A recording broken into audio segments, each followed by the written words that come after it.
Dans la première vidéo, nous avons vu comment présenter un texte en utilisant un modèle existant, un texte qui ne contient aucune mise en forme. Dans cette vidéo-ci, nous allons voir ce qui se passe quand le texte contient déjà des mises en forme. Donc ici, nous voyons que le titre principal a été mis en gras, que la taille de la police a été augmentée, c'est Arial 20.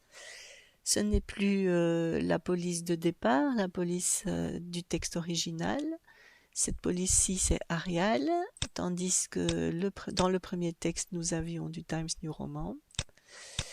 Donc voilà, nous allons voir ce qui se passe. Je reprends mon modèle, fichier nouveau, celui-ci par exemple, et j'insère le texte du deuxième fichier, celui qui a été mis en forme. Objet, texte d'un fichier.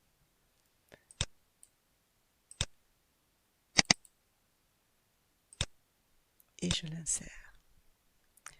Que se passe-t-il? Est-ce que la police s'est adaptée? Je vais faire CTRL HOME pour venir au début de mon document. Est-ce que c'est bien la police de Cotula qui est Verdana? Pour le voir, je clique n'importe où dans le texte, je vais dans Accueil et je vois que c'est toujours Arial. Donc non, en insérant le texte du fichier qui avait déjà été mis en forme, la police et les mises en forme ne vont pas s'adapter automatiquement. Que faut-il faire avant de commencer à réaliser la mise en forme des paragraphes à l'aide des styles intégrés dans ce modèle? Il faut sélectionner tout le texte. Donc le raccourci clavier, c'est CTRL A, et vous effacez toutes les mises en forme en cliquant sur le bouton qui se trouve dans le ruban Accueil. Dans le groupe Police, c'est le bouton avec une gomme rose ici.